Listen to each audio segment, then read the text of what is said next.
good evening, and welcome to the latest edition of Man United Brothers podcast. You're here with your host, Curtis McClements, and I am, of course, joined by my co host, Thomas McClements. I don't even know what to say. I don't want to say anything. I don't even want to do this. Thomas is clearly not in very good form tonight after the 3-3 draw that we've had with Everton. So, do you want to give your views on it first? Mate, I'll just jump straight in with it and say that David De Gea cost us 3 points tonight, as he done so many times last season. And yeah, we've got this nostalgia that he saved us so many points in the previous years, but those previous years are gone. I'm done with De Gea. He can go. And let me spell it out for you and explain why. That first goal that they got, he was just horrendous for it. He could have just held it. Absolutely no reason why he didn't. And football, as we know, is all about momentum. And as soon as they got momentum from the first goal, they were able to push forward for the second. And we seen then, as soon as they got the second, we took the sting out of it and they sat back straight away. But then everything that was going in behind, we had no confidence at the back whatsoever. In the first half, watching it is the first time I thought to myself, we're really trusting our defence because we're pushing forward, we're pushing our fullbacks forward, we're dominating, we're playing the way Man United should play. And I was so chuffed to see it. We really only gave them one chance, and I thought the confidence has swung. We do trust our defence.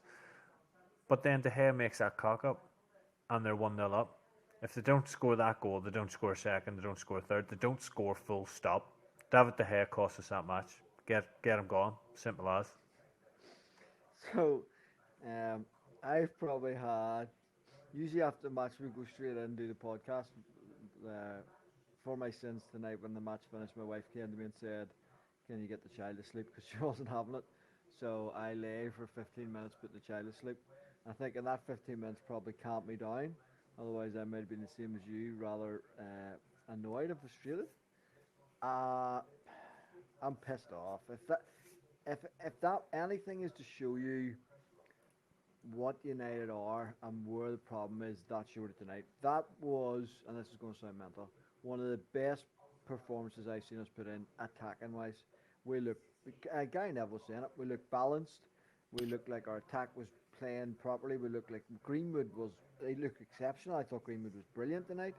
Rashford down the left was getting that. Cavani working his socks off, running, scored the header. We touches here, we passes there. Brilliant. Bruno Fernandes in behind it, lovely goal, unbelievable. Everything was linking up lovely. Scott McTominay played very well, and Pogba was playing well. To be fair to him, Fred I suppose didn't really do much wrong, but Pogba was better when he was playing, but he went off okay.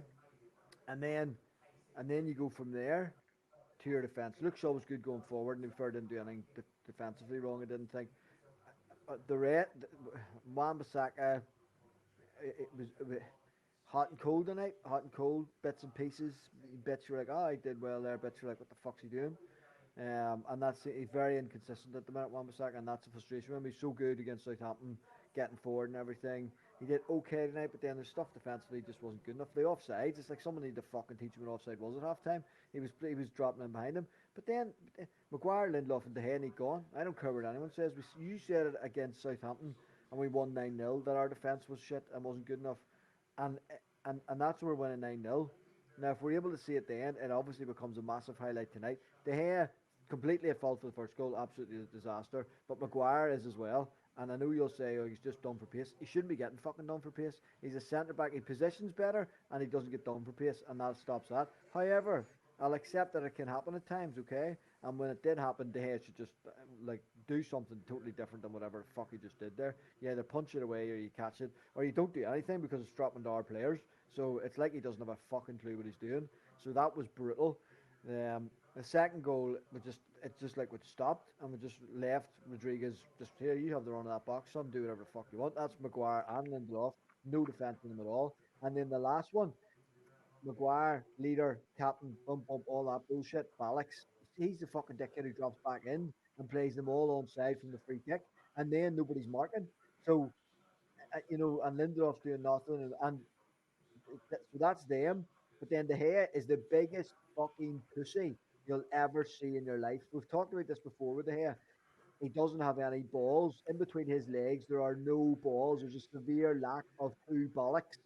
go and smash Dominic Calvert-Lewin and win that ball, and it's no issue. That's all he had to do. He was favoured for that ball. That ball dropped. I thought De Gea's got that, and then I should have thought, well, it's De Gea. He didn't. He didn't. He did nothing. He pulled away. He does nothing. It's not good enough. And This is what I'm saying, but to counteract what you were saying, right? So first of all, Maguire was poor in the fact that he did drop deep. For me, that's the only thing he done wrong tonight. I think he's good enough to play for United as long as he's got someone else who's got pace beside him. Because all through the time of football, since football ever began, you have strikers outpacing defenders. That's what happens. But the only thing is, you've got someone else who covers in behind you, or you've got a keeper who fucking does the right things. So for that first one, you're saying Maguire got done for pace. It's void. It's a moot point. Doesn't matter because De Gea should have caught the ball. On the second one, the confidence is gone. So no one trusts the keeper. So we're all over the place because of De Gea. And on the third one, Tuanzebe should never make that foul. What the fuck's he doing? He's just come on. Why is he making that foul? There was no reason to make that foul. That is the Tuanzebe effect. How many times he played for us this year? What, twice? And he's cocked it. No, that's not true. He's played against PSG. He's played a couple of games. But the last 2 games he's played for us, he's threw it away. He has given it to them. Sheffield United and tonight. Tuanzebe's a joke, mate. He shouldn't be anywhere near that team. He shouldn't have came on. Solskjaer got that wrong. He should not have came on. And then we wouldn't be talking about Maguire dropping back into the box because it should never have been a free kick in the first place. yeah, I agree. Tuanzebe shouldn't have come on, and he shouldn't have made that tackle. It was absolutely ridiculous and pointless. And he knew that's the last thing you want to do. You're trying to see the match out. The last thing you want to do is give them a free kick away where they can bomb everyone into the box. But at each stage, you have to break it down at each stage. The first goal, the first stage is Harry Maguire fucks up and gets out of position. And the simple fact of the matter is, no Manchester United defender should be said, yes, he is good enough and should be playing all the time, as long as we have someone who does this beside him. Fuck off. No, because he needs a decent player beside him. Yeah, but you're either good enough in your own right, and he's not good enough in his own right in terms of pace and positioning. Tonight, he's been much better, but you got to call it when you see it. Tonight, he was not good enough for the first one, and for the free kick then at the end, he's not good enough. You can't have him as your captain dropping in there, as the leader in that defensive line, dropping in and playing everyone on. You can't have it. Because he doesn't trust his keeper or his central partner. But it doesn't matter. Simple as. Of course it matters. The rest of them didn't drop in. No, it doesn't. The rest of them didn't drop in. You keep them in a line, you're holding a fucking line. That's simple. There's a line, we're holding it. One person dropped. Wan-Bissaka did it all the first half, dropped back, played them onside, right? That's an issue. You pull Wan-Bissaka, you say to him not good enough, you bollock the bollocks off him. Who would bollock him during the game, though? The person who sees it, the goalkeeper? Henderson would call him out in that first time, so it doesn't happen the second and third time, but De Gea's a cock. I'm not disagreeing in terms of De Gea has no. I've already said he's got no balls between his legs, no balls whatsoever. So you drop him now. We've said it the last few times, right? And you don't want to judge anyone in one game, but in actual fact, De Gea has done. It's the lack of balls that annoys me. It's the lack of being a goalkeeper. Being a goalkeeper has always been about you're going to get hurt at times, right? You have to go and wipe people out. You have to go and put your body on the line. You don't. It doesn't matter what you see in front of you. If there's a player there, you go through him. Yeah, De Gea's lacked that for how long? All season and seasons and seasons. Yeah, it becomes prevalent whenever then it's so obvious what he's doing.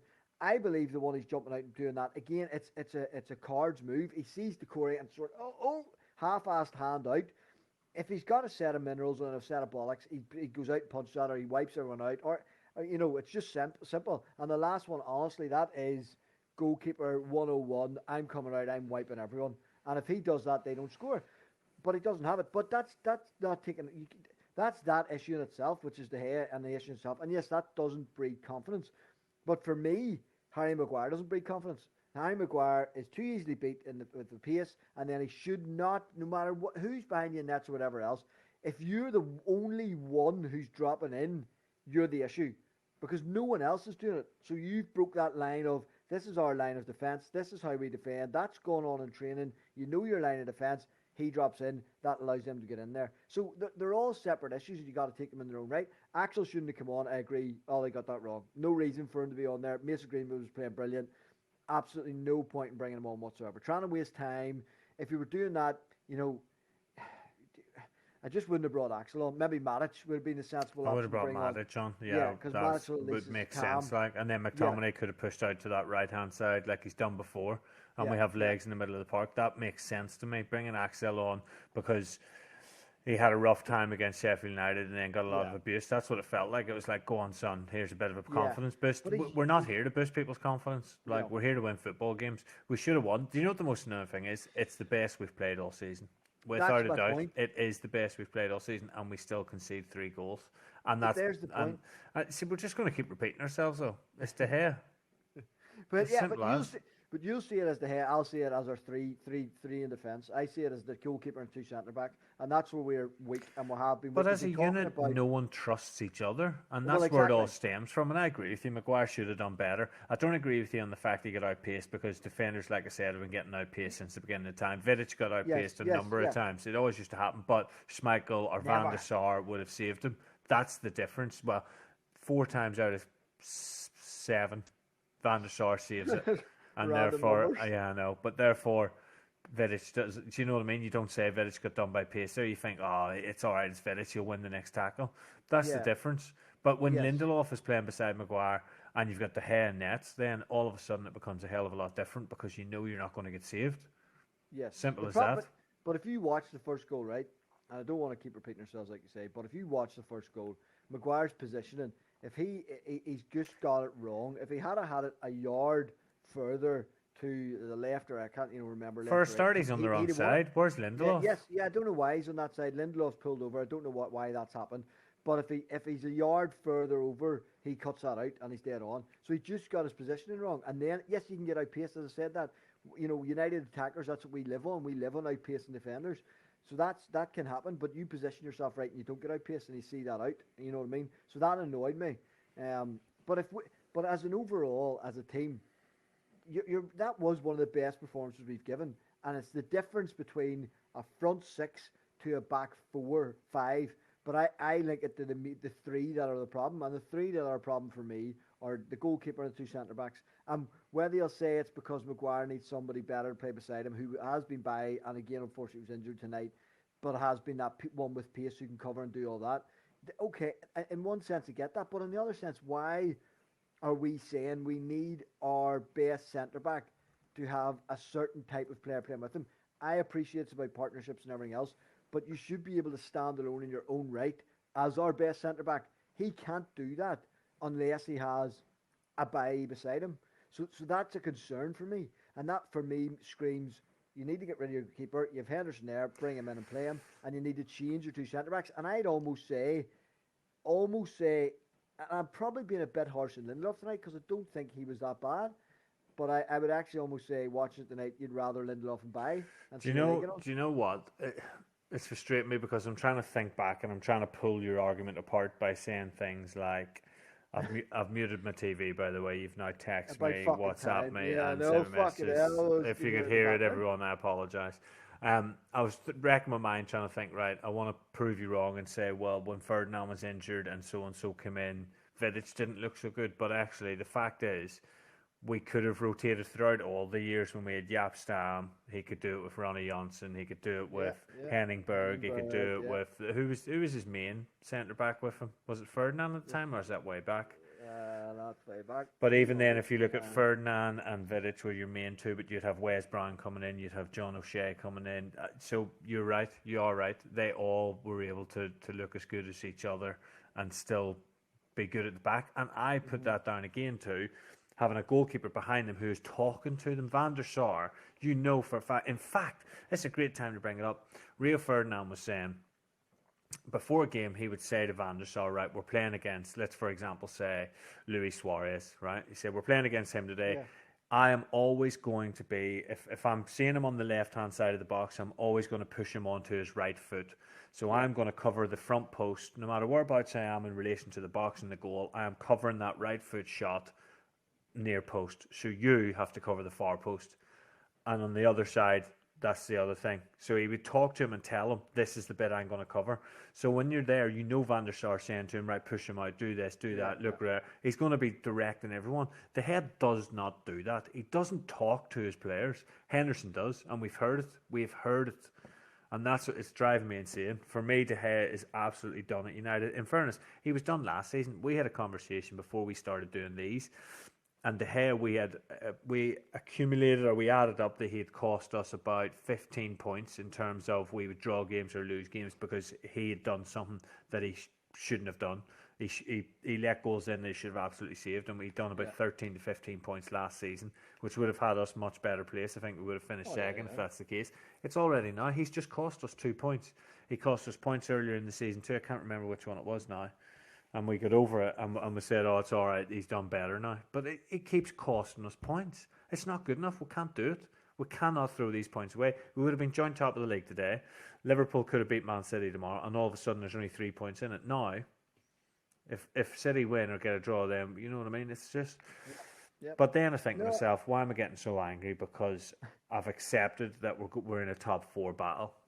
And do you know what the most annoying thing is? It's so annoying that we can't talk about how good Bruno Fernandes was, how good his goal was, how his celebration was Cantona-esque, the way he just stood there and lauded it up for a minute. Like, we can't talk about Cavani's great header, about Mason Greenwood's great cross. Like, I want to talk about these things, but all I can think about is fucking David. I don't even want to say his name anymore. I can't do it. Honestly, I said to myself, I'm not going to come on here and be as annoyed as what you would be.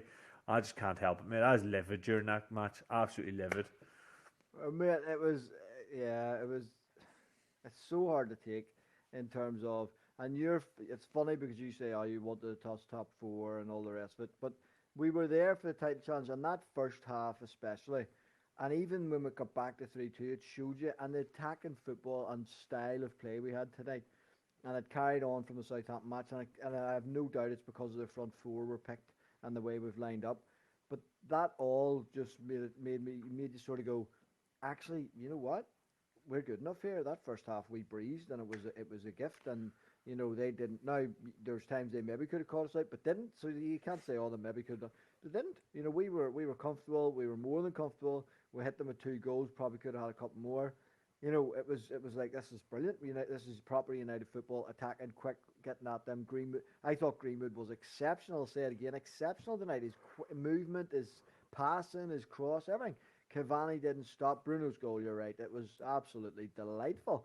Half time, you're sitting there going, fucking happy days. Now, the only thing I'll say is, surely you know as a team and as a manager and as a club or whatever, right, look, they have the option in the second half. They're going to come out at us. And we were messaging about it. Do we just drop in and sit back for 10, 15 and then catch them on the counter? Or do we go at them? We seemed to go at them for the first couple of minutes. Shaw got forward, had a chance. And then we seemed to get sort of stuck in a no man's land of not being sure what to do. And that's where they then got in. But it's mistakes that cost us. And if we are going for the league, you can't afford to have your goalkeeper make mistakes. And you can't afford to have 2 centre-backs that aren't good enough. They're just not good enough. There's weeks there will be okay and good enough, so if that's the way you want to describe it, to get you through a game, and they'll make some interceptions, they'll win their battles, they'll win it in the air, and they'll do this and do that, but not consistently perform at the level that's required to win a league. They can't, and they won't, and they have frailties. I suppose the best way to describe it is they have frailties. Keeper has frailties, 2 centre backs have frailties, and when you have that, you're in trouble. So it was like we had 2 teams out tonight. We had our attacking team, exceptional, brilliant. You know, any team in the league would want that attack. They'd be like, holy shit, that's unreal, and you'd be afraid to play against it. And then our second team is our defence, and it's like any team in the league would want to play against our defence. They're going, let me get up against them too. Give me the ball down there. Give me a bit of pace. Put it in. Get it in the mixer. Put them under pressure. They'll shit themselves, and that's what happened. De Gea shits himself. Maguire shits himself. Lindelof. I'm not sure about Lindelof tonight. He just sort of, I wouldn't necessarily say he did anything wrong, but he didn't do anything. So that's probably my problem with him. You know, as a centre back, you want him to take control of the situations and be, you know, but that didn't happen either. So that's where our problem lies. That's where it lies in terms of we have the attacking capability to go and win the league, in my view, but we do not have the defensive capability to go win the league. And if we talked about it on the transfer chat, and we said, you know, what if Ramos come up? If Ramos is even considering coming to United, I would be fucking going over, and I was going to be really crude there. I won't. I'll be going over and fucking taking him back. I know exactly what you were going to say as well. Yeah, you know. But I tell you what, though, if I was him, I'd be looking at that going, talking to me agent saying, you know that 150 grand I wanted, to ask them for 300 because they'll pay it because they're looking at that. But actually, there's something you were saying as you were talking there. I came to a realization. I used a Oh, phrase that should never ever be acceptable as a Man United fan. I said Harry what's that? Maguire is good enough. Good enough Yes, is exactly. not enough. Simple as that. That's my point. Simple as Yes, that. But do you know what it is? It's more the embarrassment of the fact we spent 80 million. Was it 80 million we spent on him? That 80 million. so Yeah, as a United fan, I've got that pride of now he's got to be good because we spent 80 million on him. Do you know what I mean? So does it yes, could be the worst defender out there, but I'll still be a bit of me that thinks I gotta say he's good because we spent 80 million. It's a yeah. subconscious thing. I don't want to admit that he's not the player that we should have. It's it's But it's that's frustrating, this but is the thing. The thing you're saying there is right. He is good enough, right? So he's good, which is okay for a Leicester, which is okay for an Everton, which is okay for, who else is up around there? Even if, well, maybe West Ham. if you want to say it, West Ham. It's okay for a Spurs. Chelsea, maybe Sorry, a softly. Spurs. That's it. He's okay. Fuck softly. Love you. But he's okay. He's okay. He's good enough for them teams. That's not how you cannot be just good enough for United. There's no other centre backs that have been in our league winning teams and our title winning or trophy winning seasons where you'd go, okay, he's good enough. Jaap Stam, Henningberg, Ronnie Johnson, Rio Ferdinand, the man of the David minutes, Wes May. Brown, David May did a job when he needed to come in. These boys. No one ever said Steve Bruce, Gary Pallister. No, you wouldn't get a sentence with them going, okay, he was good enough. No, he wasn't. Anyone that was described as that didn't last long. Gabriel Heinze, good enough, gone. Who else? A couple of other centre backs that came in, good enough, gone. They didn't last because they realised they Michael weren't. Keane. Yeah, gone. Not good enough. Is not enough. Johnny Evans, good enough, not enough. That Although it's what just I'd not give to enough. have Johnny Evans now. Yeah, but at the same time, would you? Because he's good Yeah, enough, because he's and better I than love Harry Johnny because he's Maguire. Northern Irish. Yeah, I think he's better, and I love Johnny because Northern Ireland, blah blah blah. But he's still only good enough, So and he's very good at Leicester. But that's not for let United. me let me For ask me, you a you got to couple of get Ramos. questions then. Otherwise, Go on, because I'll just keep go banging on rant about all how night. yeah exactly. Um, Yeah, First question: hit me. do you still think we're in a title race? Depending on tomorrow's result. That's a fair So it'll point. depend. It'll solely depend. If Liverpool beat them tomorrow, I'm yes. more I'm If more Man interested City, in Leicester as well. I don't want Leicester overtaking well, us. Leicester can catch us. Yeah, Leicester can catch us, but we'll get better goal difference. Yeah. So ideally tomorrow for us it would be Wolves Liverpool win tomorrow, and that would mean yes we are still in title race. I said it on that YouTube channel I was on the other day. Said if come the 6th of March, which is when we play Man City, we are still second within 2 points of them, and we can go there and beat them. Then we're Should then have it's been. I think Should have we're won that favourites. tonight, man. Here's another question. But Then here's obviously another question. go Are you ahead. more excited about Man United next season with the prospect of us getting someone like Ramos? But the prospect has to be that because going forward now, there's no doubt about it. We've got it sussed, in my opinion. Our Yeah, front four and our midfield, I think, is good enough now. yeah. Is brilliant now. Um, do you look at us and say I'm more excited about next season because I truly believe we're going to go and sign, whether it is Ramos, whether it is someone like Fofana, but someone who's going to actually go into our defence and make a difference? Yeah, but that's the thing, mate. We shouldn't be looking at next season. We should be saying we need to be good. We need to do it this season. We need to stay But in that's it. what I'm But saying. it's difficult. I think this season's gone. That's why I'm saying. Do you Well, think now we use this season as a springboard and say, right, let's just fucking score more goals than everyone else because our defense is going to leak no matter what. So let's just keep scoring, scoring, scoring, and that sets the platform for next season because we bring in say two defenders. Henderson starts as our number one, and all of a sudden we're a different team because now we've got a great defense and we already know we've got the best attack in the league. Because that's where I'm at. I'm yeah, genuinely thinking to myself because you've put it in my head as well. I never wanted Ramos until you said about the elite mentality and all that sort of stuff. And now I'm thinking, if we get Ramos, if we get it was someone else that said to me about Fofana and how good he is, and I thought, yeah, he'd be all right. And yeah, if someone like him beside Ramos, you've got pace, you've got youth, and then you've got the most experienced, probably the most decorated central defender in world football. yeah. That's it. Like he's got to be at a Oh, I currently would say he playing. is currently. Yeah, currently playing. I would say he is. So for me, I'm Yeah. more excited about next season. Well, no, like, look, if you do that next season, yes, but at the same time, it built up the momentum to keep us going this season, and we're still in. You're still in with a shout. You're still in the FA Cup. And you're still in the Europa League. For me, what it needs to take is a couple of ballsy decisions. Is a couple of decisions to go right. Actually, I need to just do a change at this back line. I can see our attack and I can see our front six, the capabilities of what we've got and what we can deliver going forward. But our defence is where the problem is. So the ballsy decisions for me, and I'd started against West Ham. What I do, Henderson and Nets, and I play Baye and Lindelof at the two centre back roles, and I'd see how they perform together. You could say you just get Baye back in with Maguire, but I, I, I actually think Lindelof's faster than Maguire, and I actually think at times he reads the game in terms of positioning better. But he also has the out ball, and Lindelof's play out from the back can be very good. So I would try Baye and Lindelof, and I'd say if you could get the end to be your two centre backs, I genuinely believe that could put you back into position. Now, the problem's always going to remain that Baye's so injury prone. That's where you're going to have the difficulty. But I don't know. I don't know if we got a cracked with them two playing there and Henderson and Nets. If you could shore up just that fucking middle of that defense and the goalkeeper, all of a sudden you're a different team. If that had been if there was Ramos there tonight and another decent centre back, whoever you're saying behind him, let's say for example it was Ramos and Baye because Baye had stayed fit, right? And I know it's all ifs and buts and if McGrany had balls and all the rest of it. But I don't think we concede any of them three goals. Genuinely don't believe we concede any of them three But goals. then I will counter that with if Henderson started in goal, I don't think we concede any of those three goals. That's what I'm saying. Just Sorry, Henderson, with just Henderson, Henderson. you think I'm so? talking about if we've got Maguire. The whole team could be the same. Maguire, Lindelof. If Henderson's in nets, we don't concede one goal because the first one never happens. Therefore, Well, I they know what you're never saying. get the Right. momentum. Therefore, we Well, I we think put that's our a foot in their stretch. throats and we strangle them and we score more. That's genuinely Okay. that's how I feel about it. Well, but yeah, if they don't score that first one the way they did, then yes, it definitely obviously makes a difference because all of a sudden we shit ourselves then from a stupid mistake.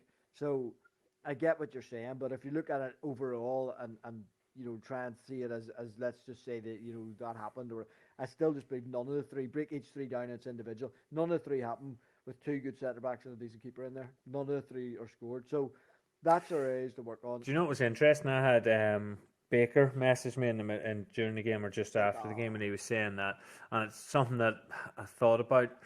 McTominay, if he went into our centre back position, he'd be faster than Maguire, and he can still play a bit of football. He plays there for Scotland. My only sort of pushback on that is I really like him in central defence. Oh, sorry, defender midfield.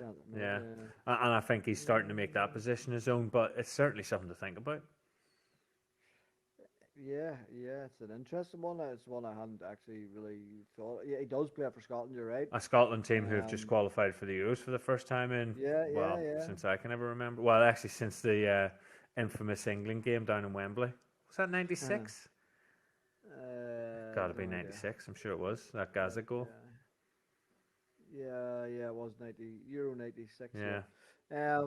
But it's interesting actually. But for me, it will take ballsy decisions for the heart of our defence and the goalkeeper for us to be challenging and win the league this year, and to win anything actually. It needs that ballsy decision to say I can see that that's where our problem is, and we need to change them three positions, and we need to give them to our best keeper at the club who. Even if we put Romero in, I wouldn't be too bad. I would actually No, think but Romero's better. Yeah. Henderson's the one though, so we're Yes, but getting Henderson carried is. away. But So Romero's better than Hayes. What I'm what I saying. would say then to finish it off is Rashford probably should have scored a few more, and then we could be pointing the blame on him, or we should be because he didn't score enough. But I thought he done really well on the left. He was brilliant. Cavani, superb. Greenwood, best game he's played for us. Fernandes, absolutely superb. Yeah, McTominay and Pogba in the middle.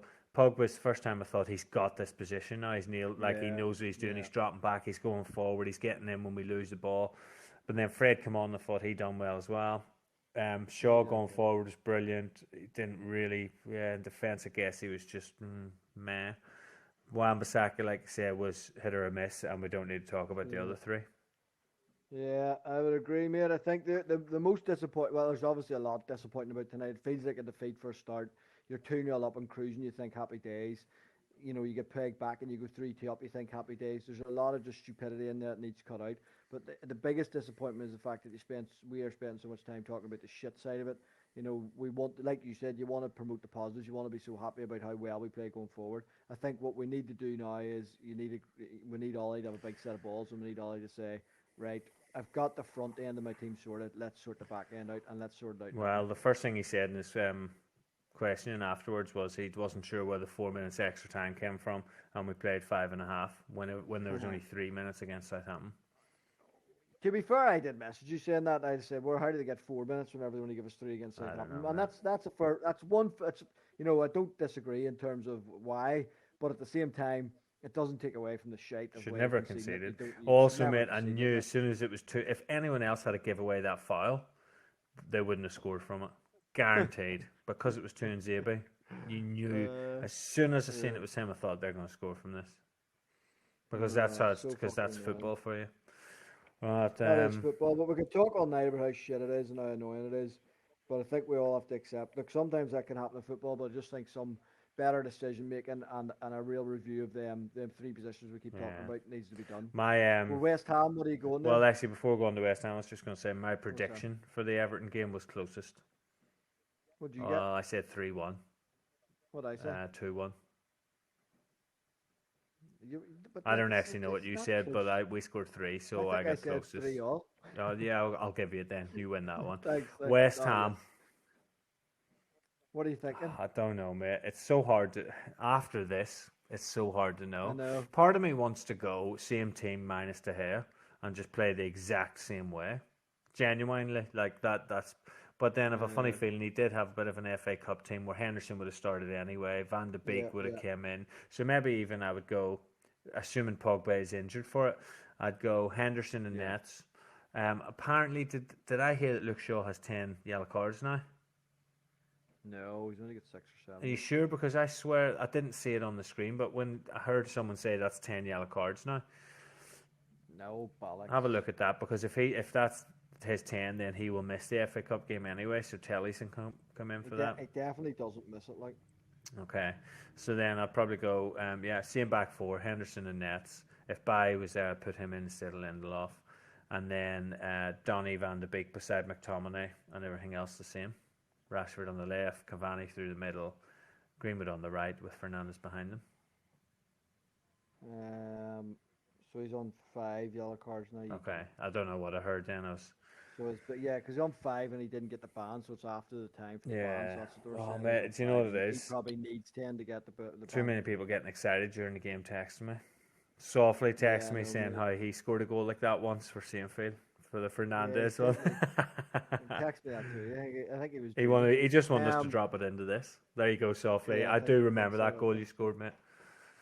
But I have all the boys, Paddy McAvoy and Mike Carson and a few others, Johnny Orr and stuff. They're all on Twitter showing the De Gea being so shit for the last goal. Basically, just stood in the same. I don't even want to talk about it anymore, mate. But anyway, the team for West Ham, out of Henderson and Nets, Wan-Bissaka, I would go.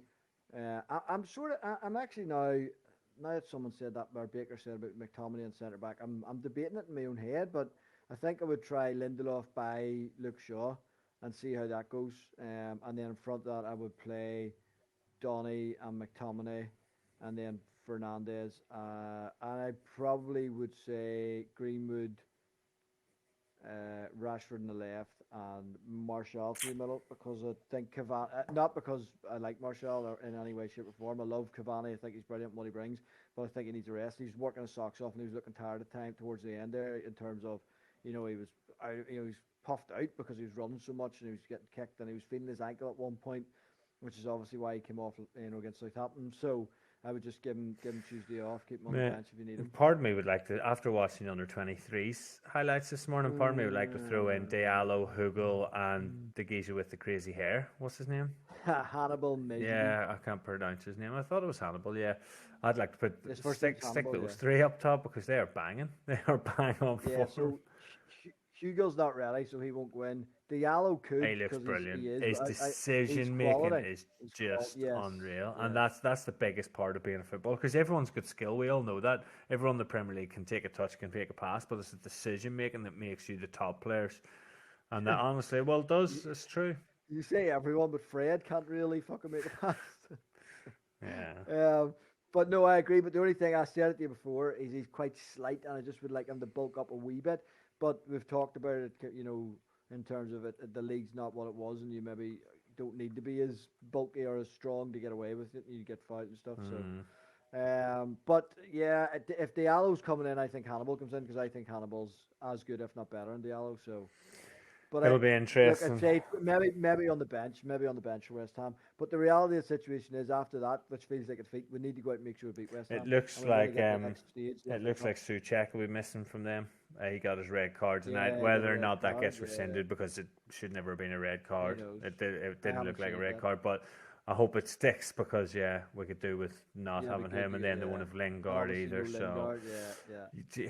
they're still going to be a tough opposition. They have wavered a little bit in the last couple of games, but they're still a decent It'll side. depend on what they do too, though. It'll depend on if they want to rest a few, because they're doing so well in the league. They might go, let's rest a few, but then they might think their chance to win the FA Cup. Nah, I think it's more about Moyes versus United. He'll always have a point to prove against United. Always, always, always.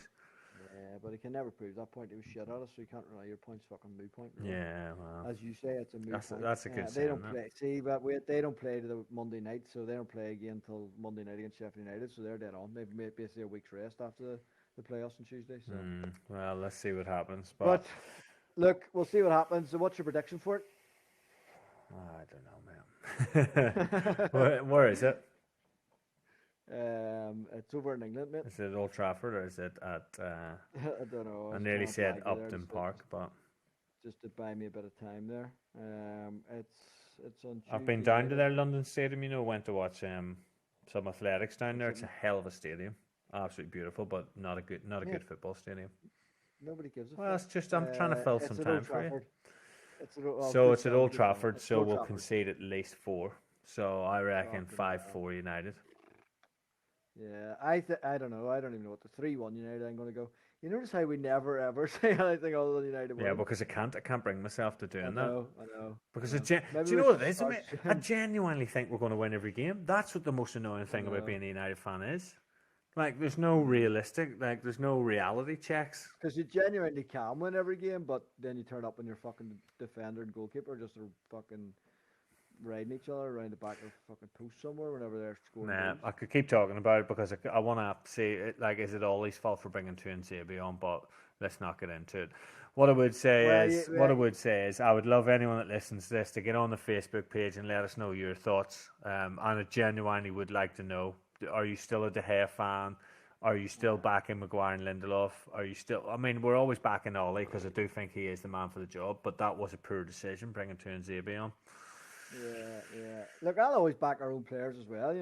I'm not saying by any means you hang them out to dry, do anything stupid or whatever, but they're not good enough, and they're good enough, but they're not top players. De Gea's not even good enough. It's time for him to be dropped. Well, yeah, De Gea's done like. But also, yeah, I don't want to hear anything from Davy. We're not under a rock. We're out. We're second place, Davy Fee. So don't you worry about that, big lad. You worry about Man City tomorrow. And all these Liverpool boys, you know what I mean? Relax yourselves. But look, disappointing. It's funny whenever you get a draw and it feels like a loss. It's frustrating and annoying. But Tuesday night brings opportunity, bounce straight back, FA Cup, and we get through the next round. Maybe we'll get Liverpool in the next round. Oh no, wait, or Liverpool? No, Liverpool. We already put them out, didn't we? Oh yeah, we put them out. Yeah, that's right. Maybe we'll get Leeds in the next round. No, Leeds are out too. Who put them out? Anyway. Listen, boys, you want a fucking slabber? Come and see us. But look, until then, we'll go again Tuesday night. And until then, as always, we'll remain Brothers United. Thank you, good night, and we'll speak to you again on Tuesday. Night. See you later, everyone. Keep safe. Bye-bye.